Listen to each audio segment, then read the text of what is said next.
പരിശുദ്ധ പരമദിവ്യകാരുണ്യത്തിന് ആരാധനയും സ്തുതിയും പുകഴ്ചയുണ്ടാകും. പരിശുദ്ധ പരമദിവ്യകാരുണ്യത്തിന് ആരാധനയും സ്തുതിയും പുകഴ്ചയുണ്ടാകും. പരിശുദ്ധ പരമദിവ്യകാരുണ്യത്തിന് ആരാധനയും സ്തുതിയും പുകഴ്ചയുണ്ടാകും. മക്കളെ, നമ്മൾ ആരാധിച്ചുകൊണ്ടിരിക്കുന്ന സമയത്ത് ആരാധന പ്രകരണങ്ങൾ ഇതുപോലെ അച്ഛൻ പറയുമ്പോൾ നിങ്ങൾ നിങ്ങളുടെ സങ്കടം വെച്ചുകൊണ്ട് പറയണം. എന്താണ്? എൻ്റെ രോഗത്തെ പ്രതി. ഇപ്പോൾ നമ്മൾ ആദ്യം കണ്ട ദർശനമില്ലേ, അത് ക്യാൻസറോ എന്തോ ആണ്. പക്ഷേ കൃത്യമായിട്ട് ആ വ്യക്തി അടുത്ത മാസമോ അല്ലെങ്കിൽ അടുത്ത മാസമോ സാക്ഷ്യം പറഞ്ഞിരിക്കാം.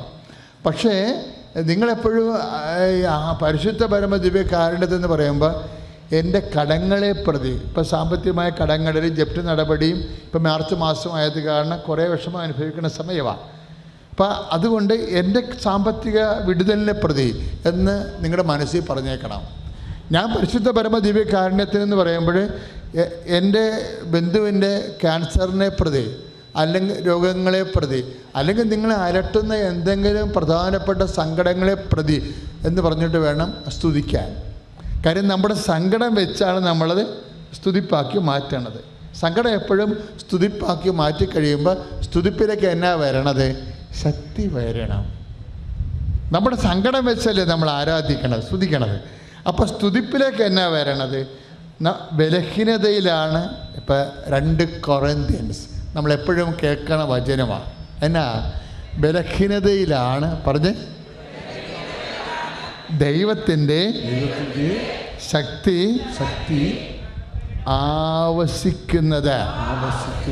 2 കൊറിന്ത്യൻസ് 12:9 വചനങ്ങളാണ് അല്ലേ. ബലഹീനതയിലാണ് എന്ന് പറഞ്ഞ് ബലഹീനതയിലാണ് ദൈവത്തിൻ്റെ ശക്തി ആവസിക്കുന്നത്. അതുകൊണ്ടാണ് പൗലോസ് പറയണത്, ഞാൻ ബലഹീനനായിരിക്കുമ്പോഴാണ് ഞാൻ ശക്തനായിരിക്കണത്. അപ്പോൾ ദൈവത്തിൻ്റെ ശക്തി ആവസിക്കാനുള്ള ഒരു നല്ല ടൈം എന്താ? നമ്മൾ ബലഹീനരായിരിക്കുന്നത്. ഇപ്പോൾ ബാങ്കുകാരന് ജപ്തി നടപടി വരുമ്പോൾ നമ്മൾ ബലഹീനമാകും. എത്ര പവറുള്ളവരാണെങ്കിലും പപ്പ എന്നെ അങ്ങനെ വിഷമിച്ചിരിക്കണം പപ്പ, കർത്താവ് സഹായിക്കുമെന്നൊക്കെ കുഞ്ഞുങ്ങൾ പറയുമ്പോൾ നമ്മൾ മനസ്സ് കേൾക്കും, ദൈവമേ അങ്ങനെ പറയാൻ എനിക്കൊരു കുഞ്ഞെങ്കിലും ഉണ്ടല്ലോ എന്ന്, ഇല്ലേ? കാര്യം ഉടമ്പടിയിലൊക്കെ ഉള്ള എല്ലാ അനുഗ്രഹങ്ങളും ഇപ്പം നമ്മളെപ്പോഴും വിചാരിക്കേണ്ടത് ശക്തി ആണ്. ആരാധനയിലൂടെയും എന്ത് ആധ്യാത്മിക ശുശ്രൂഷയിലൂടെയായും നമുക്ക് ലഭിക്കുന്നത് ശക്തിയാണ്. ശക്തി ആവസിക്കുക. ഇപ്പം ശക്തി നമുക്ക് കണ്ട് ആവസിക്കാൻ പറ്റും, കേട്ടും ആവസിക്കാൻ പറ്റും. 2 തരത്തിലാണ് ദൈവം നമ്മുടെ ഉള്ളിലേക്ക് വരുന്നത്. ഒന്ന് കണ്ടു വരും, രണ്ടാമത് കേട്ട് വരും. ഇപ്പോൾ നിങ്ങളെ ആരാധന വരുമ്പോൾ 2 സംഭവിക്കുന്നുണ്ട്. ഇപ്പോൾ സാക്ഷ്യം എന്താണ്? കർത്താവ് അനുഗ്രഹിച്ച വ്യക്തികളെ കാണുകയാണ് നിങ്ങൾ, അല്ലേ? അവർ പറയണത് നമ്മൾ കേൾക്കുകയാണ്. ഇപ്പം അച്ഛൻ തന്നെയാണെങ്കിലും കർത്താവിൻ്റെ വചനങ്ങളല്ലാതെ ഒരു കഥയോ ഒന്നും പറയത്തില്ലല്ലോ, ഒന്നും പറയത്തില്ല. വചനങ്ങളെ പറയത്തുള്ളൂ. എന്താ കാര്യം? വചനം രക്ഷയിലേക്ക് നയിക്കണ ദൈവത്തിൻ്റെ ശക്തിയാണ്. റോമ 1:16 നമ്മൾ എന്താ വായിക്കണത്? ഏറ്റു പറഞ്ഞ വചനം രക്ഷയിലേക്ക് നയിക്കുന്ന ദൈവത്തിൻ്റെ ശക്തിയാണ്. ഇത് നിങ്ങളുടെ സത്യം ചോർന്ന് പോകത്തില്ലേ? ഭർത്താവിന് അസുഖമാണെന്ന് പറയുമ്പോഴും ഡോക്ടർ നിങ്ങൾക്ക് പ്രഷർ കൂടുതലാണല്ലോ, എന്താ ഇങ്ങനെ നിൽക്കണമെന്ന് ചോദിക്കുമ്പോഴും നിങ്ങളുടെ ശക്തി ചോർന്ന് പോകും, ഇല്ലേ? നമ്മൾ എത്ര ധൈര്യമുള്ള ആൾക്കാരാണെങ്കിലും ശക്തി പോകും. ഉടനെ നിങ്ങൾ മനസ്സിൽ പറയണം, എന്താ? വചനം രക്ഷയിലേക്ക് നയിക്കുന്ന ദൈവത്തിൻ്റെ ശക്തിയാണ്. അതിങ്ങനെ ആവർത്തിച്ച് പറയണം. ഇപ്പോഴല്ല, എന്തെങ്കിലും വിഷയം ഉണ്ടാകും, അച്ഛൻ ഹോംവർക്ക് തന്നതാണ്, അതാ അച്ഛൻ ഈശോ എന്നിലൂടെ നിങ്ങൾക്ക് നിലനിൽപ്പിൻ്റെ വരം തന്നതാണ്. എന്തെങ്കിലും തരത്തിൽ ഇപ്പോൾ വീട്ടിൽ വഴക്കായി, കാര്യം ഉണ്ടായാൽ കാര്യമില്ലാതിരിക്കാം. നമ്മളെ സന്ധിക്കാൻ സംരക്ഷിക്കാൻ കേൾക്കുകയും ചെയ്യേണ്ട ആൾക്കാർ നമ്മൾക്കുമായിട്ട് മാനസികമായിട്ട് അകന്നു പോവുകയും അപ്പോഴും നമ്മൾ ബലഹീനമായി. ചില സമയത്തൊക്കെ അങ്ങനെ വേണം മക്കളെ. കൊച്ചു വഴക്ക്, വലിയ വഴക്കൊക്കെ ഉണ്ടാകണം, നല്ലതാണ്. എന്താ? നമുക്ക് ആരുമില്ല, ദൈവം മാത്രമേ ഉള്ളൂ എന്ന് നമ്മൾ തിരിച്ചറിയണ സമയമാണത്. അപ്പോൾ നീ നിൻ്റെ കൂടെയുള്ള ദൈവത്തിനെ ഓർക്കണം. എന്താണ്? വചനം രക്ഷയിലേക്ക് നയിക്കുന്ന ദൈവത്തിൻ്റെ ശക്തിയാണ്. അപ്പോൾ എന്നിട്ട് നീ അതിനെ പ്രാർത്ഥനയാക്കി മാറ്റണം. ദൈവത്തിൻ്റെ ശക്തിയായ വചനമേ എന്നെ ഇപ്പോൾ ശക്തീകരിക്കണമേ എന്ന് ഒന്ന് പറഞ്ഞു. ദൈവത്തിൻ്റെ ശക്തിയായ വചനമേ എന്നെ ഇപ്പോഴേ ശക്തീകരിക്കണമേ. അയ്യോ, അത്ഭുതം നീ കാണും, അത്ഭുതം നീ കാണും. Praise the Lord. അപ്പോൾ ഇങ്ങനെയുള്ള സാഹചര്യങ്ങളിലെല്ലാം ഇപ്പം വചനം പോലും ദൈവത്തിൻ്റെ ശക്തിയാണ്. ഈശോ പോലും ദൈവത്തിൻ്റെ ശക്തിയാണ്. ഇപ്പം 1 കൊരിന്ത്യർ 1:24 എന്താ നമ്മൾ വായിക്കണത്? ദൈവത്തിൻ്റെ ജ്ഞാനവും, ഒന്ന് പറഞ്ഞേ, ദൈവത്തിൻ്റെ ജ്ഞാനവും ദൈവത്തിൻ്റെ ശക്തിയുമായ യേശുക്രിസ്തു. ഇപ്പോൾ വചനം മാത്രമല്ല, ഈശോയും ശക്തിയാണ്. ഈ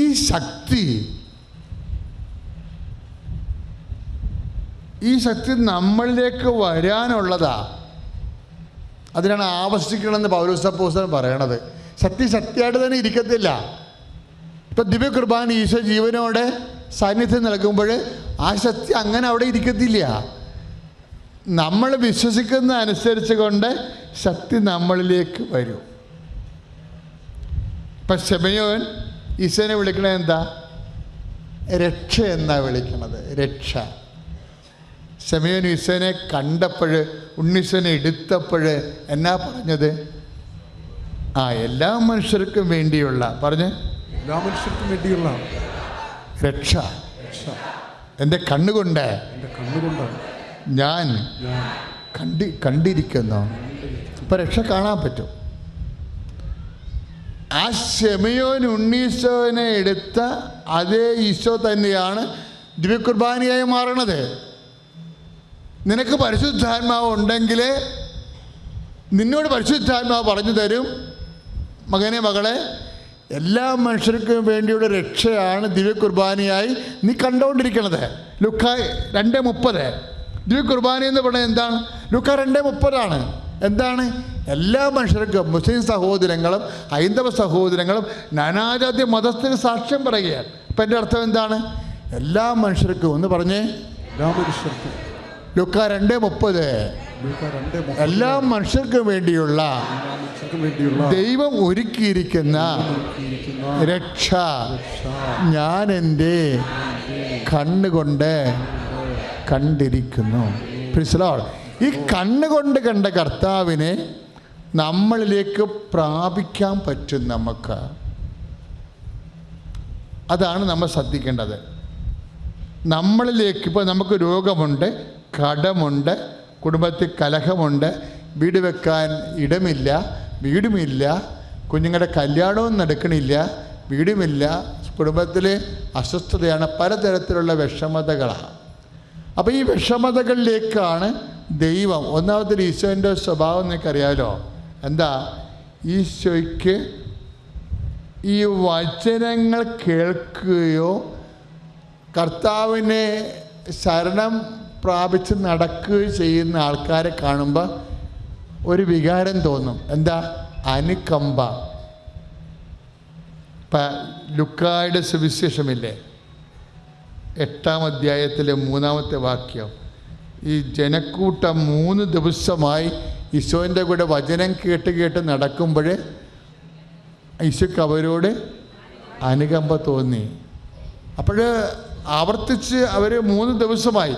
നമ്മൾ ഈ 3 മാസം ഒരു ഘട്ടം വെച്ചിരിക്കണം. അങ്ങനെയാണ്. 3 മാസമില്ല ഉടമ്പടിക്ക്. ആദ്യ ഘട്ടം 3 പ്രാവശ്യം നമ്മളിവിടെ കൃപാസനത്തിൽ വന്ന് വചനം കേൾക്കണം. അപ്പോൾ വചനം, അപ്പോൾ അത് ആ 8-3 കണക്റ്റഡ് ആണത്. അപ്പം അങ്ങനെ വരുമ്പോൾ ദൈവത്തിന് നമ്മുടെ അനുകമ്പ തോന്നും. വെറും കൈയോടെ നമ്മളെ പറഞ്ഞു വിടാൻ മനസ്സ് വരത്തില്ല. അതാണ് ആൾക്കാർ സാക്ഷ്യം പറയണത്. എല്ലാ സാക്ഷ്യം പറയിപ്പിക്കാഞ്ഞിട്ടാണേ. ഒരുവിധം മിറക്കിളിൻ്റെ മണമൊക്കെ ഉള്ളത് മാത്രമേ, അത്ഭുതങ്ങളുടെ അനുഗ്രഹങ്ങളൊന്നും അങ്ങനെ പറയിപ്പിക്കത്തില്ല. അതൊക്കെ അവിടെ നിങ്ങൾ സ്വന്തമായിട്ട് ദൈവത്തോട് നന്ദി പറഞ്ഞാൽ മതി. മിറക്കിൾ പറയിപ്പിക്കും. അതെന്താ കാര്യം? അത് ഒത്തിരിയേറെ പേര് വളരെ ക്യാപിറ്റലായിട്ടുള്ള സങ്കടങ്ങളിലാണ്. അപ്പം അത് അവർ നടക്കുമായിരിക്കും, നടന്നാൽ കൊള്ളാം, അങ്ങനെയൊക്കെ ഇങ്ങനെ ഈ അഴകുഴമ്പനായിട്ടുള്ള ചിന്തയുള്ളവർക്ക് ഈ സാക്ഷ്യം കേൾക്കുമ്പോൾ അവർക്ക് ബോധ്യം കിട്ടും. എന്താ കാര്യം? എൻ്റെ കാര്യവും ഇതുപോലെ നടക്കും എന്ന് നമുക്കൊരു ബോധ്യം കിട്ടും. അതിനാണ് ഈ മിറക്കിൾസ് മാത്രം പറയിപ്പിക്കുന്നത്. പക്ഷേ അതേസമയം തന്നെ സാക്ഷ്യമെല്ലാം മക്കൾ വായിക്കണം. പത്രത്തിലുള്ള സാക്ഷ്യം, ഫേസ്ബുക്കിലുള്ള സാക്ഷ്യം ഒക്കെ ഇങ്ങനെ കേട്ടിരിക്കുമ്പോൾ വിശ്വാസം വരികയും നമ്മൾ വോൾട്ടേജ് കൂടുകയും നമ്മളും അതുപോലെ വിശ്വാസം പ്രാപിച്ച് പ്രാർത്ഥന എരിവുള്ളതായി മാറും. അല്ലെങ്കിൽ അവരിവരൊക്കെ പറഞ്ഞ് നമുക്ക് ആപ്പടെ വിഷമത്തിലായി നമ്മൾ ഡൗണായി പോകും. നിങ്ങൾ ഡൗൺ ആകാതിരിക്കാൻ വേണ്ടിയാണ് അച്ഛനെ ഇടയ്ക്ക് നിങ്ങൾ മൊബൈലിൽ എല്ലാം വിട്ട് തരണത്. അതുകൊണ്ട് മൊബൈൽ നിങ്ങൾ കൃത്യമായിട്ട് അച്ഛൻ്റെ പേജ് ലൈക്ക് ചെയ്യണം, യൂട്യൂബ് സബ്സ്ക്രൈബ് ചെയ്യണം എന്ന് പറയുമ്പോൾ അല്പം ഡൗൺ ആകുമ്പോൾ ഒരു സാക്ഷ്യം വായിക്കണം, കേൾക്കണം. ഉടനെ മൊബൈൽ ഓൺ ചെയ്ത് ഒരു സാക്ഷ്യം കേൾക്കണം, അത് അച്ഛൻ്റെ ഒരു വചനം കേൾക്കണം. അപ്പോൾ അങ്ങനെ കേൾക്കുമ്പോൾ നിങ്ങളെ ഉടനെ ദൈവം വിശ്വാസം തരും, പിന്നെ തരും, പ്രത്യാശ തരും. പിതാവിനും പുത്രനും പരിശുദ്ധാത്മാവിനും സ്തുതി. ഇന്നേ ദിവസം പരിശുദ്ധ അമ്മ പ്രത്യക്ഷപ്പെട്ട ഈ അൾത്താരയിൽ വന്ന് സാക്ഷ്യം പറയുവാൻ, ഞാനും എൻ്റെ കുടുംബത്തോടും വന്ന് സാക്ഷ്യം പറയുവാൻ അനുഗ്രഹിച്ച പരിശുദ്ധ അമ്മയ്ക്കും തിരുക്കുമാരനും 1000 നന്ദി പറയുന്നു. എൻ്റെ പേര് രശ്മി. ഞാൻ UK നിന്ന് വരുന്നു. എൻ്റെ 3 മക്കൾ, ഹസ്ബൻഡ്, എൻ്റെ മമ്മി. ഞാൻ 2018 കൃപാസനത്തിനെക്കുറിച്ച് അറിയുന്നത്. എൻ്റെ ഒരു ഫ്രണ്ടിൻ്റെ അമ്മ എനിക്കൊരു കൃപാസന പത്രം തന്നിരുന്നു.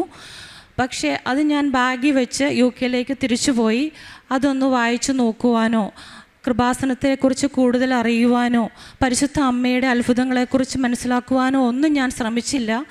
ഞാൻ വിചാരിച്ചു, പുതിയൊരു ധ്യാന കേന്ദ്രം, ഞാൻ ഓൾറെഡി പ്രാർത്ഥിക്കുന്നുണ്ടല്ലോ, ഞാൻ അന്ന് അഭിഷേകാഗ്നി അങ്ങനെ പള്ളിയുമായി വളരെയധികം ബന്ധപ്പെട്ട് ജീവിക്കുന്ന ഫാമിലിയായിരുന്നു. അപ്പോൾ അതുകൊണ്ട് ഞാൻ അതിനെക്കുറിച്ച് വലിയ ഇമ്പോർട്ടൻസ് ഒന്നും കൊടുത്തില്ല. പിന്നീടാണ് എനിക്ക് മനസ്സിലായത്, പിന്നീടാണ് കോവിഡ് വരികയും ആ സമയത്ത് എനിക്ക് ഭയങ്കരമായ കോവിഡ് വരികയും പനിയും ഒക്കെ ആയിട്ട് 2 മാസത്തോളം എനിക്ക് വളരെ ക്ഷീണമായിരുന്നു. അപ്പോൾ എൻ്റെ ബാഗിൽ ആ പത്രം സുരക്ഷിതമായിട്ടുണ്ടായിരുന്നു. പരിശുദ്ധ അമ്മ എനിക്ക് നൽകിയ സംരക്ഷണത്തിന് ഒത്തിരി നന്ദി പറയുന്നു. ഞങ്ങളുടെ കുടുംബത്തിന് നൽകിയ സംരക്ഷണത്തിനും നന്ദി പറയുന്നു. അതുപോലെ തന്നെ 13 വർഷമായിട്ട് ഞങ്ങളുടെ വീട് വിൽക്കുവാൻ ഞങ്ങൾ വളരെയധികം ശ്രമിച്ചിരുന്നു. ഈ പത്രം കയ്യിലിരുന്നപ്പോഴാണ് ഞങ്ങൾക്ക് ആ വീട് വിൽക്കുവാനും പുതിയൊരു ഭവനം, മനോഹരമായ ഒരു ഭവനം ഞങ്ങൾക്ക് ആ പരിശുദ്ധ അമ്മ ക്രമീകരിച്ച് തരുവാനും സാധിച്ചത്. അതിനും പരിശുദ്ധ അമ്മയ്ക്കും തിരുക്കുമാരനും ഒരുപാട് നന്ദി പറയുന്നു. ഞാൻ പോലും അറിയാതെ അമ്മ എൻ്റെ കൂടത്തിൽ, സഞ്ചാരി മാതാവ് എൻ്റെ കൂടത്തിലുണ്ടായിരുന്നെന്ന് ഞാൻ ഉറച്ച് വിശ്വസിക്കുന്നു. തിരുക്കുമാരനെയും കൂട്ടി അമ്മ ഞങ്ങൾക്ക് വേണ്ടി ചെയ്ത അനുഗ്രഹത്തിന് നന്ദി പറയുന്നു. ഞങ്ങൾ പുതിയ ഭവനത്തിൽ വന്നപ്പോൾ 2022 അപ്പോഴാണ് ഞാൻ എൻ്റെ മൂത്ത മകൻ്റെ കണ്ണിലേക്ക് ഞാൻ സൂക്ഷിച്ച് നോക്കിയത്. അവൻ്റെ ശരീരത്തിൽ വെള്ളപ്പാട് എന്ന രോഗം കാണുവാൻ തുടങ്ങി. എന്നെയും എൻ്റെ കുടുംബത്തിനും വളരെയധികം അത് വിഷമമുണ്ടാക്കി, ഭാരപ്പെട്ടു. കാരണം അതിന് മരുന്നില്ലാത്ത രോഗമാണെന്ന് എനിക്കറിയാമായിരുന്നു. അപ്പോൾ ഞാൻ എൻ്റെ ഫ്രണ്ടിനോ, എൻ്റെ കസിൻ വഴി ഞാൻ അറിഞ്ഞു കൃപാസനം ഒന്നും കൂടി. കസിൻ എന്നോട് പറഞ്ഞു, കൃപാസനത്തിൽ പോയി ഉടമ്പടി എടുത്താൽ മതി, പരിശുദ്ധ അമ്മ നിങ്ങളെ അനുഗ്രഹിക്കും എന്ന് പറഞ്ഞു. അങ്ങനെ കൃപാസനത്തിലെ പ്രാർത്ഥന, പ്രത്യക്ഷീകരണ പ്രാർത്ഥന എനിക്ക് തന്നു, ഉടമ്പടി പ്രാർത്ഥന എനിക്ക് തന്നു. അതിൻ്റെ ഫലമായി മെയ് 10 2022 ഞാൻ ഓൺലൈൻ ഉടമ്പടി എടുത്തു. ഉടമ്പടി ജീവിതം ആരംഭിച്ചു. ഉടമ്പടി സാക്ഷ്യങ്ങൾ കാണാൻ തുടങ്ങി. രാവിലെ പ്രത്യക്ഷീകരണ പ്രാർത്ഥന ചെല്ലാൻ തുടങ്ങി കുടുംബസമേതം, ഞാനും എൻ്റെ ഹസ്ബൻഡും. അതുപോലെ തന്നെ കൃപാസനത്തെക്കുറിച്ച് മറ്റുള്ളവരോട് പറയാൻ തുടങ്ങി. അപ്പോഴാണ് ഞാൻ ഉടമ്പടി പത്രത്തിനെക്കുറിച്ച് ഞാൻ ആലോചിച്ചത്. ഞാനൊരു പത്രത്തിൻ്റെ ഒരു കീറ്റ് കിട്ടാൻ വേണ്ടി ഞാൻ എൻ്റെ ബാഗിലും എൻ്റെ വീട്ടിലും എല്ലാം തിരഞ്ഞു. കാരണം പുതിയ വീട്ടിലേക്ക് വന്നതുകൊണ്ട് അതിൻ്റെ ഒരു കഷണം പോലും എനിക്ക് കിട്ടിയില്ല. അപ്പോഴാണ് ഞാൻ അതിൻ്റെ വില ഞാൻ മനസ്സിലാക്കിയത്. പക്ഷേ എനിക്കൊരു കൃപാസനത്തിൻ്റെ ഒരു ചെറിയൊരു കട്ടിങ്സ് എൻ്റെ വാർഡിൽ വർക്ക് ചെയ്യുന്ന, ഞാനൊരു നേഴ്സാണ്, എൻ്റെ വാർഡിൽ വർക്ക് ചെയ്യുന്നൊരു കുട്ടി വഴി എനിക്ക് കിട്ടി. ഞാനത് വായിക്കുകയും അതിൻ്റെ പകുതി ഞാൻ മറ്റുള്ളവർക്ക് ഷെയർ ചെയ്യുകയും ചെയ്തു. അതുപോലെ തന്നെ ഞാൻ പിന്നെ ഉടമ്പടി ജീവിതത്തിൽ ഞാൻ ഉടമ്പടിയിൽ നിയോഗം വയ്ക്കാത്ത ഒരു കാര്യം എനിക്ക് സാധിച്ചു തന്നു. അത് ആദ്യത്തെ അടയാളമായിട്ട് ഞാൻ കരുതുന്നു. എൻ്റെ ഹസ്ബൻഡിന് അടിവയറ്റിൽ പുക്കിളിന് താഴെ ഒരു തടിപ്പും ഒരു മുഴ പോലെ വന്നു. അപ്പോൾ എന്നോട് പറഞ്ഞു വേദനയൊന്നുമില്ല, അപ്പോൾ 3 മാസം കഴിഞ്ഞ് ഉടമ്പടി എടുക്കുന്നതിൻ്റെ തലേദിവസം എന്നോട് പറഞ്ഞു, എനിക്ക് വേദനയാണ്, എനിക്ക് ഡോക്ടറെ കാണണമെന്ന് പറഞ്ഞു. അപ്പോൾ ഞാൻ പറഞ്ഞു, ഓക്കെ ഡോക്ടറെ കാണാം. അപ്പോൾ ഡോക്ടറെ പോയി കണ്ടപ്പോൾ പറഞ്ഞു, ആൻറ്റിബയോട്ടിക് എടുക്കണം, ഇൻഫെക്ഷനാണ്, അവിടെ മെഡിക്കൽ സിസ്റ്റമൊക്കെ വളരെ പുവറാണ്, അതുകൊണ്ട് അവർ സ്കാൻ ഒന്നും ചെയ്തില്ല, അവർ ആൻറ്റിബയോട്ടിക് കുറിച്ച് തന്നു. അപ്പോൾ 2 ദിവസം എടുത്തു ആൻറ്റിബയോട്ടിക് കിട്ടാൻ. ഞാനപ്പം ഇത് നിയോഗം വെച്ചിട്ടില്ല, ഞാൻ പ്രാർത്ഥനകളൊക്കെ വളരെ ഭക്തിയോടെ ചെല്ലാൻ തുടങ്ങിയിരുന്നു. 2 ദിവസം കഴിഞ്ഞ് ആൻറ്റിബയോട്ടിക് കിട്ടി. നോക്കിയപ്പോൾ അങ്ങനെയൊരു തടുപ്പും മുഴയോ ഒന്നുമില്ല. കംപ്ലീറ്റായിട്ട് പരിശുദ്ധ അമ്മ അത് സുഖപ്പെടുത്തി ഈശോയോട് പറഞ്ഞ്. അതാണ് ഞങ്ങൾക്ക് ആദ്യമേ കിട്ടിയ അടയാളം. ആൻറ്റിബയോട്ടിക് ഉപയോഗിച്ചില്ലായിരുന്നു, ഇല്ലാതെ തന്നെ ആ മുഴ അപ്രത്യക്ഷമായി. അതുപോലെ തന്നെ ഞാൻ ഉടമ്പടിയിൽ വെച്ചിരുന്ന പരിശുദ്ധ അമ്മയ്ക്കും തിരുക്കുമാരനും ഒരുപാട് നന്ദി. പിന്നെ ഞാൻ ഉടമ്പടിയിൽ വെച്ച കാര്യം എൻ്റെ കുഞ്ഞുങ്ങളുടെ 3 കുട്ടികളുടെ പഠന മേഖലകളെ അനുഗ്രഹിക്കണമെന്നായിരുന്നു. ഇവൻ എൻ്റെ ഇളയ മോനാണ്. 2022 ഇവന് ഹൈസ്കൂളിലേക്ക് കയറുവാൻ വേണ്ടി ഒരു ഗ്രാമർ സ്കൂൾ എക്സാം ഉണ്ടായിരുന്നു. ഇവൻ പഠനത്തിൽ അല്പം പുറകോട്ടാണ്, എങ്കിലും ഗ്രാമർ സ്കൂളിൽ അഡ്മിഷൻ കിട്ടാൻ വേണ്ടി നന്നായിട്ട് നല്ല മാർക്ക് വേണം, എബോവ് 90 വേണം. കാരണം ഞങ്ങൾ ക്യാച്ച്മെൻറ്റ് ഏരിയയിലല്ലായിരുന്നു. അപ്പോൾ ആ നിയോഗവും ഞാൻ വെച്ചിരുന്നു, അതായത് മൊത്തത്തിൽ ജനറലായിട്ടാണ് ഞാൻ വെച്ചിരുന്നത്. അപ്പോൾ ഇവനെ മോക്ക് ടെസ്റ്റ് ചെയ്യുമ്പോൾ ഇവന് 50% കിട്ടുന്നുണ്ടായിരുന്നുള്ളൂ. അപ്പോൾ ഞാൻ പറഞ്ഞു, നീ ഇനി പഠിക്കണ്ട, നീ പഠനം നിർത്തിക്കോ, നമുക്ക് വിശുദ്ധ കുർബാനയ്ക്ക് പോകാം. അതൊരു ഫ്രൈഡേ ആണ്, എക്സാം സാറ്റർഡേ ആണ്. അപ്പോൾ ഞാൻ ഇവനോട് പറഞ്ഞു, ഉടമ്പടി കാശ് രൂപം എൻ്റെ കയ്യിലുണ്ട്, അതല്ലാതെ കൃപാസനത്തിലെ കാശ് രൂപം ഞാൻ ഇവൻ്റെ കഴുത്തിലിട്ട് കൊടുത്തു. മോനെ, നീ പ്രാർത്ഥിക്കണം, പരിശുദ്ധ അമ്മയോട് നിനക്ക് ബുദ്ധിമുട്ടുള്ള സമയത്ത് നീ ഇത് കയ്യിൽ പിടിച്ച് നന്മ നിറഞ്ഞ മറിയമേ ചൊല്ലി പ്രാർത്ഥിച്ചാൽ മതി, അമ്മ നിന്നെ സഹായിക്കും. കാരണം എനിക്കൊരു പ്രതീക്ഷയുമില്ല ഇവൻ എന്തുപോയി എഴുതുമെന്ന്. എന്നിട്ട് റിസൾട്ട് വന്നപ്പോൾ ഇവനെ ഫസ്റ്റ് ടൈം തന്നെ ഒരു വെയിറ്റിംഗ് ലിസ്റ്റിലുമില്ലാതെ ഇവന് ഗ്രാമർ സ്കൂളിൽ ഇന്നായി. അത് വലിയൊരു അത്ഭുതമാണ് പരിശുദ്ധ അമ്മ ചെയ്തത്. അതുപോലെ തന്നെ പിന്നെയുള്ള എൻ്റെ ഒരു നിയോഗം എൻ്റെ മൂത്ത മോൻ്റെ കാര്യമായിരുന്നു. അവന് പഠിത്തത്തിൽ കുഴപ്പമില്ല, എങ്കിലും എപ്പോഴും ഞാൻ ഈ കുഞ്ഞുങ്ങൾക്ക് കൃപാസന ഉപ്പും വെഞ്ചരിച്ച തൈലവും തേനും ഒക്കെ കൊടുക്കും. ഇവർക്ക് വളരെ ചിലപ്പോഴൊക്കെ ഇവർ കഴിക്കത്തില്ല, എങ്കിലും ഞാൻ പുറകെ ഓടി നടന്ന് ഞാൻ ഇവർക്ക് കൊടുക്കും. അങ്ങനെ ഇവന് ഡ്രൈവിംഗ് ടെസ്റ്റ് വന്നു. ഡ്രൈവിംഗ് ടെസ്റ്റിൽ ഞാൻ കൃപാസനത്തിൻ്റെ ഉപ്പ് ഇവൻ്റെ പോക്കറ്റിലിട്ട് കൊടുത്തു, കാശ് രൂപം കൊടുത്തു, തൈലം നെറ്റിയിൽ തൂത്ത് കൊടുത്തു. വളരെ ട്രാഫിക്കുള്ളൊരു സമയത്ത് 8 മണിക്കാണ് ഇവൻ ഡ്രൈവിംഗ് ടെസ്റ്റിന് പോയത്. പക്ഷേ പരിശുദ്ധ അമ്മയുടെ മധ്യസ്ഥതയാൽ ഇവന് ഡ്രൈവിംഗ് ടെസ്റ്റ് ഫസ്റ്റ് ടൈം തന്നെ പാസ്സാകാൻ സാധിച്ചു. തിരുക്കുമാരനും പരിശുദ്ധ അമ്മയ്ക്കും നന്ദി. അതുപോലെ തന്നെ ഇവന് A-level എക്സാം കഴിഞ്ഞിട്ട് മെഡിസിൻ്റെ എൻട്രൻസ് എക്സാം ഉണ്ടായിരുന്നു, UCAT എന്നാണ് അവിടെ പറയുന്നത്. ആ എക്സാമിന് പോകുന്നതിന് മുമ്പ് ഞാൻ ശക്തമായിട്ട് പരിശുദ്ധ അമ്മയുടെ മധ്യസ്ഥം തേടി പ്രാർത്ഥിച്ചു. തൈലവും ഉപ്പും എല്ലാം കൊടുത്താണ് ഞാൻ ഇവനെ വിട്ടത്. അതിനും അവന് നല്ല മാർക്ക് കിട്ടി. അതുപോലെ തന്നെ പിന്നെ വെർബൽ ഇൻ്റർവ്യൂ അത് ഓൺലൈനിലായിരുന്നു. അപ്പോൾ ഞാൻ ലാപ്ടോപ്പിൽ ഇവനെ എപ്പോഴും ഞാനിങ്ങനെ ഉടമ്പടി തൈലം അങ്ങനെയൊക്കെ തേക്കുന്നത് ഈ പിള്ളേർക്ക് ഇഷ്ടപ്പെടത്തില്ല, എങ്കിലും അവൻ കാണാതെ ഞാൻ ലാപ്ടോപ്പിൽ ഉടമ്പടി തൈലം തേച്ചു. അതുപോലെ തന്നെ കൃപാസനത്തിൽ ഉപ്പ് ഇവൻ്റെ തലയിൽ വിതറി പ്രത്യക്ഷീകരണ പ്രാർത്ഥന ചൊല്ലി. ഇവർക്കൊക്കെ ഞാൻ ഇംഗ്ലീഷിൽ പ്രിൻ്റ് ഔട്ട് ചെയ്ത് കൊടുത്തിരുന്നു പ്രത്യക്ഷീകരണ പ്രാർത്ഥന ചെല്ലാൻ വേണ്ടി. പക്ഷേ ഇവർ 1-2 ദിവസം ചെല്ലും, പിന്നെ ഇവർ മടിച്ചു പോകും. എങ്കിലും അവന് ന്യൂകാസിലിൽ നല്ല യൂണിവേഴ്സിറ്റിയിൽ മെഡിസിന് അഡ്മിഷൻ കിട്ടി. ഇവന് ഗ്യാപ്പ് ഇയർ എടുക്കണമെന്ന് ഭയങ്കര ആഗ്രഹമായിരുന്നു. പ്രത്യേകിച്ച് കാരണമൊന്നുമില്ല. ഇവൻ ഓൾട്ടർ സെർവറാണ്. യൂത്ത് റിട്രീറ്റിലൊക്കെ വളരെ ആക്റ്റീവായിട്ട് പങ്കുചേരുന്നതാണ്. പള്ളി കാര്യങ്ങളിലൊക്കെ ഇവൻ നന്നായിട്ട് വർക്ക് ചെയ്യും. ഇവൻ ഈ അസുഖമുണ്ടെങ്കിലും ഇതിൻ്റെ ഒരു ഭാവവ്യത്യാസവും ഇല്ലാതെ വളരെ കോൺഫിഡൻസോടെ ഇവന് എല്ലാ കാര്യങ്ങളും ഭംഗിയായിട്ട് ചെയ്യാൻ കഴിയുന്നത് തന്നെ പരിശുദ്ധ അമ്മയുടെ വലിയൊരു അനുഗ്രഹമാണ്.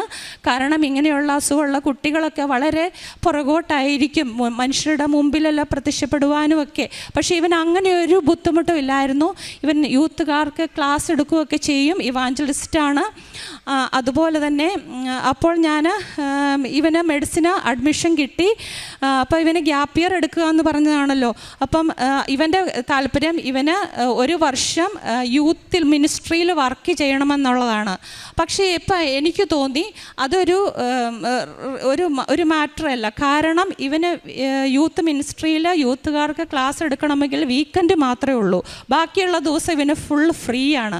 അപ്പോൾ ഞാൻ പറഞ്ഞു, അങ്ങനെയാണെങ്കിൽ നിനക്ക് നീ സെമിനാരിയിൽ പൊക്കോ, നീ കൃപാസനത്തിൽ വന്ന് 6 മാസം നീ ശുശ്രൂഷ ചെയ്തു, അങ്ങനെ നിനക്ക് ശുശ്രൂഷ ചെയ്യണമെങ്കിൽ അതൊന്നും ഇവന് വേണ്ട. അപ്പോൾ എനിക്ക് തോന്നി ഇതത്ര ശരിയായ കാര്യമല്ല, ഇവനൊരു എക്സ്ക്യൂസ് പോലെയാണ് എനിക്ക് തോന്നിയത്. അപ്പോൾ ഞാൻ പറഞ്ഞു ഇവനോട് 2 വള്ളത്തിൽ കാല് വെക്കണ്ട, ഏതെങ്കിലും ഒന്ന് മതി എന്ന് പറഞ്ഞു. പിന്നെ ഞാൻ പരിശുദ്ധ അമ്മയ്ക്ക് വിട്ടുകൊടുത്തു. ഇവന് പിന്നെയും ഗ്യാപ്പ് ഇയർ, ഈ അഡ്മിഷൻ എല്ലാം കിട്ടിയിട്ടും ഇവന് ഗ്യാപ്പ് ഇയർ എടുക്കണം എന്ന് തന്നെയാണ് ഇവൻ പറയുന്നത്. ഒരു റീസണും ഇല്ലാതെ വളരെ ആൾക്കാർ ഈ അഡ്മിഷന് വേണ്ടി ശ്രമിക്കുമ്പോഴും ദൈവം തന്ന അനുഗ്രഹത്തിനെ 1 വർഷത്തേക്ക് മാറ്റി വെച്ച് ഇവന് ചെയ്യുവാനാണ് ഇവന് താല്പര്യം. ഞാൻ പരിശുദ്ധ അമ്മയ്ക്ക് വിട്ടുകൊടുത്തു. എല്ലാവരും എന്നോട് പറഞ്ഞു അങ്ങനെ ചെയ്യിക്കരുതെന്ന്. ഞാൻ പരിശുദ്ധ അമ്മയ്ക്ക് വിട്ടുകൊടുത്തു. അങ്ങനെ റിസൾട്ട് വന്നു. അപ്പം ഇവൻ ഗ്യാപ്പ് ഇയറിന് അപ്ലൈ ചെയ്ത യൂണിവേഴ്സിറ്റിയിൽ കിട്ടാനുള്ള മാർക്ക് ഇവന് കിട്ടിയില്ല. അപ്പം ഗ്യാപ്പ് ഇയർ കിട്ടാൻ സാധ്യത മീൻസ് അതിന് അപ്ലൈ ചെയ്യാത്ത യൂണിവേഴ്സിറ്റി ന്യൂ കാസലിൽ ഇവൻ അഡ്മിഷൻ കിട്ടി. അപ്പോൾ ഇവൻ തീരുമാനിച്ചു പിന്നെ വേറെ ഓപ്ഷൻസ് ഇല്ല, അപ്പോൾ ഈ വർഷം തന്നെ പോയി പഠിച്ചേക്കാം മെഡിസിന്. അങ്ങനെ പരിശുദ്ധ അമ്മ വളരെ ഭംഗിയായിട്ട് ഇവനെ ഗ്യാപ്പ് ഇയർ എടുക്കാതെ ഈ വർഷം തന്നെ സെപ്റ്റംബറിൽ ഇവൻ ജോയിൻ ചെയ്തു. പരിശുദ്ധ അമ്മയ്ക്കും തിരുക്കുമാരനും 1000 നന്ദി പറയുന്നു. പിന്നെ ഞങ്ങൾ 2022 തൊട്ട് ഈ ഉടമ്പടി ജീവിതം ആരംഭിച്ചു എന്ന് പറഞ്ഞല്ലോ. അപ്പോൾ ഞാൻ കൃപാസനത്തിൻ്റെ സാക്ഷ്യങ്ങളെല്ലാം കാണുകയും അത് എല്ലാവർക്കും ഞാൻ ഷെയർ ചെയ്യുകയും ചെയ്തിരുന്നു. അച്ഛൻ്റെ ഉടമ്പടി ഡെയിലി ബ്രെഡ് എല്ലാ ദിവസവും കാണുകയും സ്റ്റാറ്റസ് ഇടുകയും ചെയ്തു. എൻ്റെ കൂട്ടത്തിൽ ഞാൻ കൊയറിലുള്ള ആളാണ്. എൻ്റെ കൂട്ടത്തിൽ കൊയറിലുള്ള സ്റ്റുഡൻസ് അവർക്ക് വിസ പ്രോബ്ലം, എക്സാം പാസ്സാകാനൊക്കെ ഒത്തിരി ബുദ്ധിമുട്ടുണ്ട്. അപ്പോൾ അവർക്ക് എല്ലാവർക്കും ഞാൻ ഉടമ്പടി കാശ് കൃപാസന പത്രവും എപ്പോഴും ഞാൻ 2 ആൾക്കാരോട് സംസാരിക്കുമ്പോൾ ഞാൻ പറയാൻ പോണത് അതിൻ്റെ വർത്തമാനം അവസാനിക്കുന്ന കൃപാസന മാതാവിനെക്കുറിച്ചും നിങ്ങൾ അവിടെ പോയി ഉടമ്പടി എടുക്കണം. വളരെയധികം അത്ഭുതങ്ങളാണ് അമ്മ ഞങ്ങളുടെ ജീവിതത്തിലും അതുപോലെ തന്നെ ഇമ്പോസിബിൾ മാറ്റേഴ്സ് ബിക്കം പോസിബിൾ ആക്കി തരുന്ന അമ്മയാണ് അവിടെ ഉള്ളത് എന്നാണ് ഞാൻ പറയുന്നത്. അങ്ങനെ ഒത്തിരി പേര് വന്ന് ഉടമ്പടി എടുക്കുകയും ഒത്തിരി പേർക്ക് ഞാൻ ഉടമ്പടി വസ്തുക്കളും തിരിയും നേർച്ച വസ്തുക്കളും എല്ലാം കൊടുത്ത് കൊടുത്തവർക്കെല്ലാവർക്കും അനുഗ്രഹം കിട്ടിയിട്ടുണ്ട്. അതുപോലെ തന്നെ ഞാനൊരു നേഴ്സാണ്. എൻ്റെ ICUവിൽ ഒരു പേഷ്യൻ്റ് ക്രിട്ടിക്കലായിട്ട് ആക്സിഡൻ്റായിട്ട് വന്ന് കിടന്നതാണ്. അപ്പോൾ കഴിഞ്ഞ 2024 ഞാൻ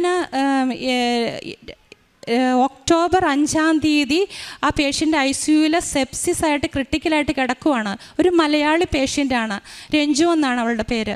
അപ്പോൾ ഞാൻ അതിൻ്റെ ഹസ്ബൻഡിനോട് ചെന്ന് ചോദിച്ചു, ഞാൻ ഉടമ്പടി എടുത്ത ആളാണ്, ഞാൻ ആ കൊച്ചിന് ഇച്ചിരി തൈലം തട്ടി കൊടുത്തോട്ടെ എന്ന് ചോദിച്ചു. അപ്പോൾ അവർക്കൊരു പ്രതീക്ഷയില്ല. ഞാൻ പോയി അപ്ലൈ ചെയ്ത് കൊടുത്തു. അത് കഴിഞ്ഞിട്ട് ഞാൻ 6-ാം തീയതി ഇങ്ങോട്ട് പോന്നു. 7-ാം തീയതി ഡയറക്റ്റ് എയർപോർട്ടിൽ നിന്ന് ഞാൻ ഇവിടെയാണ് വന്നത്. ഞാൻ അച്ഛനോട് പ്രാർത്ഥനാ സഹായം ചോദിക്കണമെന്ന് ഉദ്ദേശിച്ചിരുന്നു. പക്ഷേ എനിക്ക് അവരുടെ ഫോട്ടോയൊന്നും ഇല്ലായിരുന്നു. അപ്പോൾ അവർ സിസ്റ്ററിനോട് കാര്യം പറഞ്ഞപ്പോൾ സിസ്റ്റർ പറഞ്ഞു, നീ ആ പരിശുദ്ധ അമ്മയോട് ഡയറക്റ്റ് പറഞ്ഞാൽ മതി, നീ തൈലമൊക്കെ അപ്ലൈ ചെയ്തിട്ട് കൊടുത്തിട്ടല്ലേ വന്നത്, അപ്പോൾ നീ നേരിട്ട് പറഞ്ഞാൽ മതി. ഞാൻ അമ്മയോട് അതിൻ്റെ ഹസ്ബൻഡിൻ്റെ ഒരു പേര് മാത്രമേ ഉണ്ടായിരുന്നുള്ളൂ, അത് ഞാൻ അമ്മേനെ കാണിച്ച് പ്രാർത്ഥിച്ചു. പിന്നെ ഞാൻ നാട്ടിൽ ചെന്നപ്പോൾ UK തിരിച്ചു തന്നപ്പോഴാണ് ആ മോൾക്ക് പരിപൂർണ്ണ സൗഖ്യം കിട്ടി. 1 by 1 ആയിട്ട് അത് റിക്കവറായി ഇപ്പോൾ ബാക്ക് ടു ഡ്യൂട്ടിയാണ്. അവർ നാട്ടിൽ വരുമ്പോൾ സാക്ഷ്യം പറഞ്ഞോളൂ. അവരുടെ ഫാമിലി ഉടമ്പടി എടുത്തതാണ്. പരിശുദ്ധ അമ്മയ്ക്കും തിരുക്കുമാരനും 1000 നന്ദി. അതുപോലെ തന്നെ ഈ ഓഗസ്റ്റ് 7-ാം തീയതി എയിൽസ്ഫോർഡിൽ വെച്ച് അച്ഛൻ്റെ ഉടമ്പടി ധ്യാനമുണ്ടായിരുന്നു. അപ്പോൾ എനിക്ക് ഉടമ്പടി ധ്യാനത്തിൽ പങ്കുചേരണമെന്ന് വളരെ ആഗ്രഹമായിരുന്നു. ഞാൻ എൻ്റെ ഹസ്ബൻഡിനോട് പറഞ്ഞ് ഞങ്ങൾ ലീവ് ബുക്ക് ചെയ്തു, അക്കോമഡേഷൻ എല്ലാം എടുത്തു, ഞങ്ങൾ അവിടെ ചെന്നു. അപ്പോൾ ഞാൻ തീർത്ഥാടന ഉടമ്പടി 2022 ഒക്ടോബർ 17 ആദ്യം എടുത്തത്. പിന്നെ ഞാൻ എവറി ഇയർ ഞാൻ വന്ന് അത് ഒക്ടോബർ തന്നെ പുതുക്കുമായിരുന്നു. ഞാൻ 3 പ്രാവശ്യം ജപമാല റാലിയിൽ പങ്കുചേർന്നിട്ടുണ്ട്. ഈ 2025 റാലിയിലും എനിക്ക് പങ്കുചേരാനുള്ള അവസരം മാതാവ് ഒരുക്കി തന്നു. അപ്പോൾ ഞാൻ എയിൽസ്ഫോർഡിൽ അവിടെ ഉടമ്പടി ധ്യാനത്തിൽ പങ്കുചേർന്നപ്പോൾ ഞാൻ ഓർത്തു, ഞാനിപ്പോൾ പുതുക്കുന്നില്ല, എന്താണേലും ഞാൻ ഈ ഒക്ടോബറിൽ നാട്ടിൽ വരുന്നുണ്ടല്ലോ. അപ്പോൾ എൻ്റെ ഒരു ഫ്രണ്ട് എന്നോട് പറഞ്ഞു, അവൾക്ക് വിസ തടസ്സമാണ്, ജോലി നഷ്ടപ്പെട്ടു, കേസുണ്ട്. അതുപോലെ തന്നെ എൻ്റെ മമ്മിക്കാണേലും ഒരു ലാമിനെക്ടമി സർജറി 3 months ബിഫോർ നടത്തിയതാണ്. മമ്മിയും ഉടമ്പടി എടുത്ത ആളാണ്. 75 വയസ്സുണ്ട്. പക്ഷേ ഞാൻ എൻ്റെ മൂത്ത മോന് വേണ്ടിയാണ് മമ്മി ഉടമ്പടി എടുത്തത് 3 വർഷം മുമ്പ്. ഞാൻ മമ്മീനെ നിരുത്സാഹപ്പെടുത്തിയിട്ടില്ല. കാരണം മമ്മി ഒരു മരിയൻ ഭക്തിയാണ്, ലീജിയൻ ഓഫ് മേരിയിലെ ആക്റ്റീവ് മെമ്പറാണ്, സെക്രട്ടറിയാണ്. അതുപോലെ തന്നെ മമ്മിയുടെ കാരുണ്യ പ്രവൃത്തി, അവർ രോഗികളെ സന്ദർശിക്കുന്നതാണ്. ഞങ്ങളുടെ വീട്ടിൽ മമ്മീനെ സഹായിക്കാൻ വരുന്ന ഒരു മോനുണ്ട്, അത് മെൻ്റൽ ഹെൽത്ത് പ്രോബ്ലമാണ്. അപ്പോൾ ആ മോന് ഞങ്ങളുടെ വീട്ടിലാണ് എപ്പോഴും. ആ മോനെയും കൂട്ടിയാണ് ആ സ്ത്രീ, 28 വയസ്സുണ്ട്. അപ്പം മമ്മിയാണ് ആ മോന് സമയാസമയങ്ങൾ എപ്പോഴും വേണം, ചേച്ചി എനിക്ക് ഫുഡ് വേണം, എനിക്ക് കാപ്പി വേണം, ചായ വേണം. ചിലപ്പോൾ വയലൻ്റ് ആകും, ചിലപ്പോൾ മമ്മീനെ ദേഷ്യപ്പെടും. എങ്കിലും മമ്മി എല്ലാം സഹിച്ച് ആ കൊച്ചിന് എല്ലാം ചെയ്തു കൊടുക്കുന്നു. അപ്പം മമ്മി എന്തുകൊണ്ടും ഉടമ്പടി എടുക്കാൻ യോഗ്യതയുണ്ടെന്ന് എനിക്ക് തോന്നി. അതുകൊണ്ട് മമ്മിയോട് ഞാൻ പറഞ്ഞു ഉടമ്പടി എടുത്തോളാൻ. ഇപ്പം മമ്മി പുതുക്കുന്നില്ല, കാരണം ഇപ്പം മമ്മിക്ക് പറ്റത്തില്ല. അപ്പം മമ്മിക്ക് അന്ന് ഉടമ്പടി കാശുരൂപം കിട്ടിയായിരുന്നു.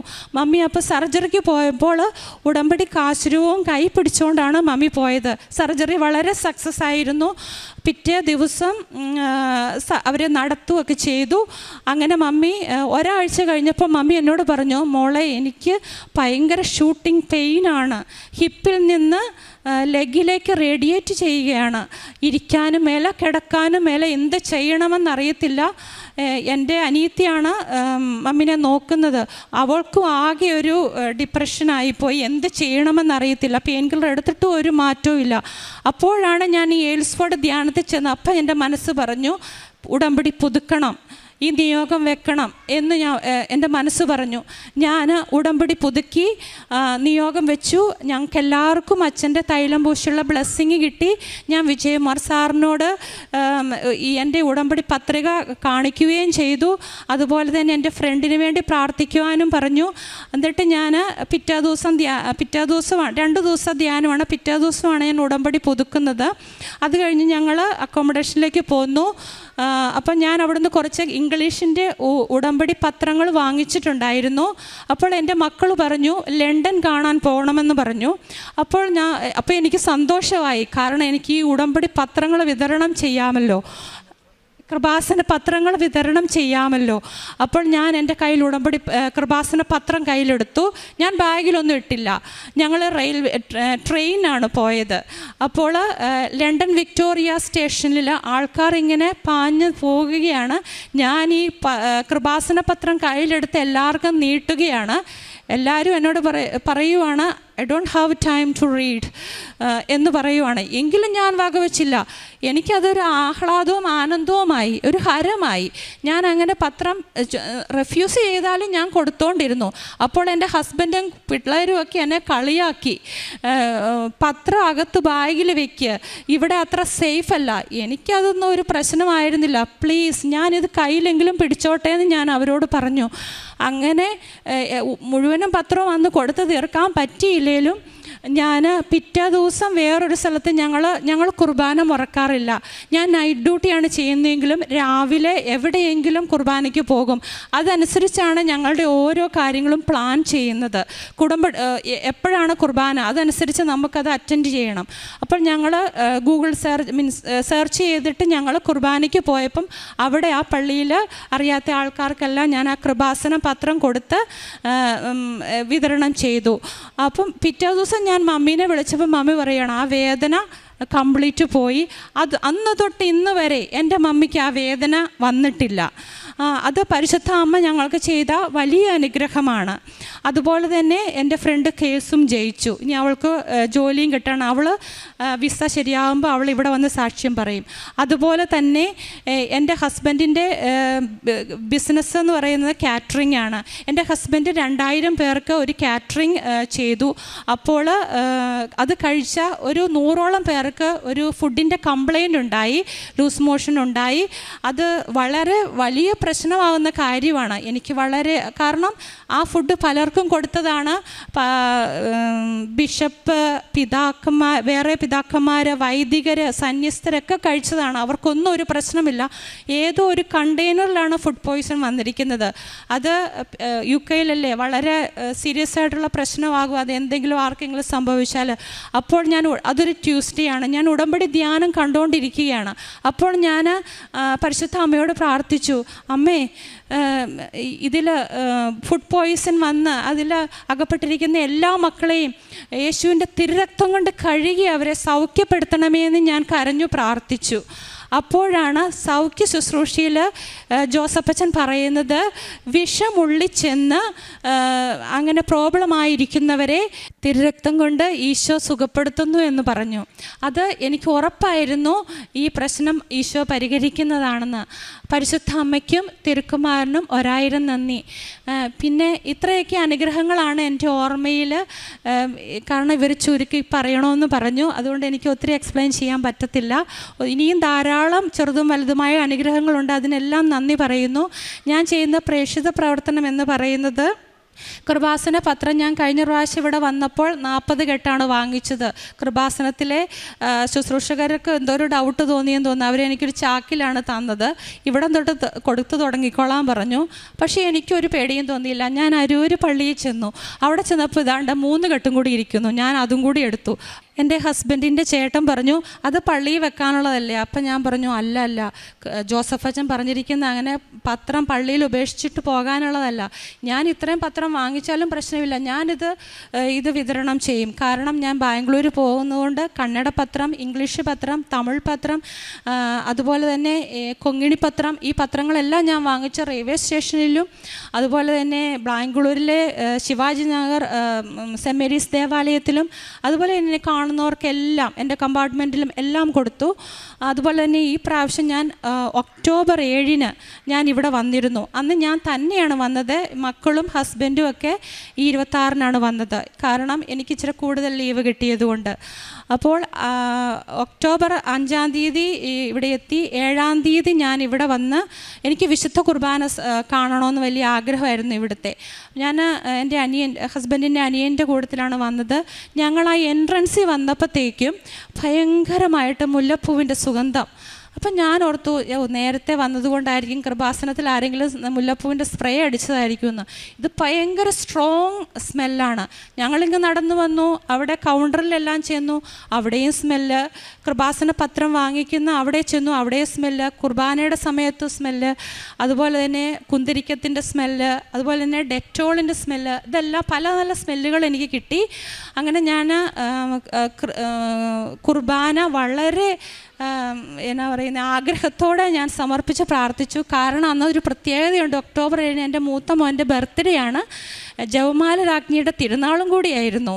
അപ്പുവച്ചൻ്റെ ബർത്ത്ഡേ അന്നായിരുന്നു. അപ്പോൾ എനിക്ക് ഒത്തിരി സന്തോഷമായി.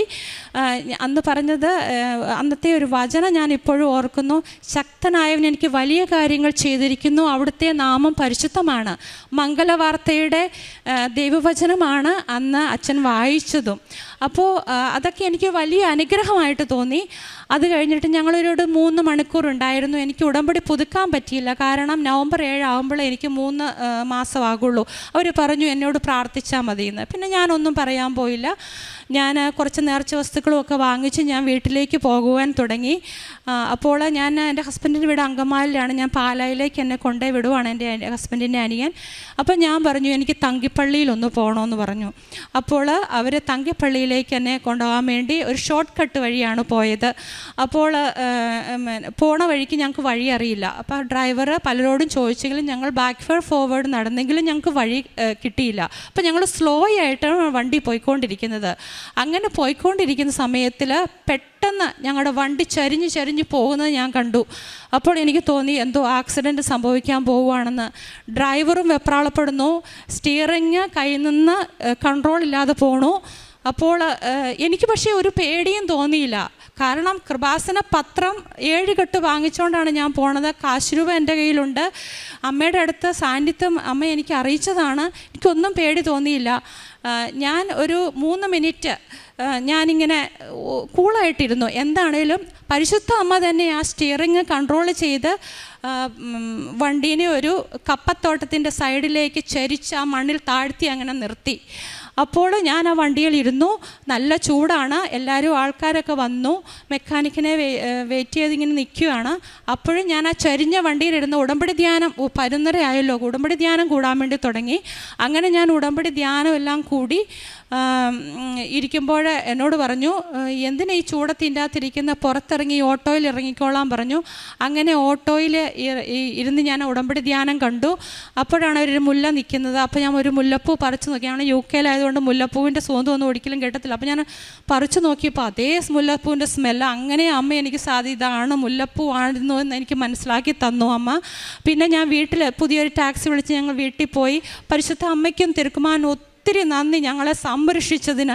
കാരണം അത് മെയിൻ റോഡിൽ കൂടിയാണ് ഞങ്ങൾ ഡയറക്റ്റ് പോയിരുന്നെങ്കിൽ ഞങ്ങൾ ആ വണ്ടി എവിടെയെങ്കിലും ഇടിച്ച് ഞങ്ങൾക്ക് എല്ലാവർക്കും പലർക്കും വലിയൊരു ആക്സിഡൻറ്റിൽ നിന്നാണ് പരിശുദ്ധ അമ്മ തിരുക്കുമാരൻ വഴി ഞങ്ങളെ രക്ഷിച്ചത്. അമ്മയ്ക്കും തിരുക്കുമാരനും 1000 നന്ദി ഞങ്ങൾ പറയുന്നു. അതുപോലെ തന്നെ ഞാൻ എവറി ഫ്രൈഡേ, ഫസ്റ്റ് ഫ്രൈഡേ ഞങ്ങൾ UK-യിൽ 8 കിലോമീറ്റർ ജപമാല റാലി പ്രസിഡൻ്റെ മധ്യത്തിൽ കൂടെ ഞങ്ങൾ 2-3 ഫ്രണ്ട്സുണ്ട് ചെല്ലി പോകാറുണ്ട്. പോരുന്നതിൻ്റെ തലേ ദിവസവും ഭയങ്കര കാറ്റും മഴയായിരുന്നു. ഞാൻ മുടക്കിയില്ല, ഞാൻ പോയി കൂടിയിട്ടാണ് വന്നത്. അതുപോലെ തന്നെ ഇവിടത്തെ ജപമാല റാലി കൂടാനും പരിശുദ്ധ അമ്മ വളരെയധികം ക്രമീകരിച്ചു തന്നു. കാരുണ്യ പ്രവൃത്തി ചെയ്യുന്നത് എൻ്റെ മുമ്പിൽ അർഹതപ്പെട്ട ആര് വന്നാലും ഞാനും ഹസ്ബൻഡും നിരാശരാക്കാറില്ല. ഹസ്ബൻഡിനോട് പറഞ്ഞ് ഹസ്ബൻഡും കാണുന്നവർക്കൊക്കെ സാമ്പത്തിക സഹായവും വേണ്ട സഹായം ഫുഡായിട്ടും, അതുപോലെ തന്നെ അവിടെ ഫുഡ് ബാഗ് ഉണ്ട്. ഹോംലെസ് പീപ്പിളിന് ഞങ്ങൾ ഫുഡ് കൊടുക്കാറുണ്ട്. അതുപോലെ തന്നെ ഇവിടെ അഗതി മന്ദിരത്തിൽ ഞങ്ങൾ ആകാശപ്പറവയിൽ പോയി സന്ദർശിച്ചു. അവർക്ക് ഭക്ഷണത്തിനുള്ള സാധനങ്ങൾ വാങ്ങിച്ചു കൊടുത്തു. അതുപോലെ തന്നെ ആവശ്യമായ എല്ലാവർക്കും എന്നോടൊരു ആവശ്യം പറഞ്ഞ് ഞാൻ ആദ്യം പറയുന്നത് കൃപാസന മാതാവിനോട് ഉടമ്പടി എടുത്ത് പ്രാർത്ഥിക്കുക എന്നതാണ്. പരിശുദ്ധ അമ്മയും തിരുക്കുമാരനും ചെയ്തു തന്ന എല്ലാ അനുഗ്രഹങ്ങൾക്കും ഒരിക്കൽ കൂടി കോടാനുകോടി നന്ദി പറഞ്ഞുകൊണ്ട് ഞങ്ങൾക്ക് ഇന്നേ ദിവസം ഇവിടെ വന്ന് സാക്ഷ്യപ്പെടുത്തുവാൻ ഒത്തിരി തടസ്സങ്ങളുണ്ടായിരുന്നു. എങ്കിലും എല്ലാം ക്രമീകരിച്ചു തന്ന അമ്മയ്ക്കും ഈശോയ്ക്കും 1000 നന്ദി. ഞാൻ ഇംഗ്ലീഷാണ് ഞാൻ പറയുന്നത്. I hope that's okay. All praise and all glory to God. Thank you. Amen. എനിക്ക് സർജറി ചെയ്തു കഴിഞ്ഞ് ഭയങ്കരമായ ശരീരവേദന ഉണ്ടായിരുന്നു. എന്ത് ചെയ്തിട്ടും കിടന്നിട്ടും നടന്നിട്ടും ഒന്നും കുറവില്ലായിരുന്നു. അപ്പം മോളിങ്ങനെ ഉടമ്പടി പ്രാർത്ഥനയ്ക്ക് ഇത് എനിക്ക് സാക്ഷ്യം പറയുന്നിടത്ത് തന്നെ അൾത്താരയിൽ കൊണ്ടുവരാമെന്ന് പറഞ്ഞ് എനിക്കത് പൂർണ്ണമായിട്ടും സൗഖ്യമായി. വേദന സൗഖ്യപ്പെട്ടു. ഈശോയ്ക്കും മാതാവിനും 1000 നന്ദി പറയുന്നു. Thanks to Jesus.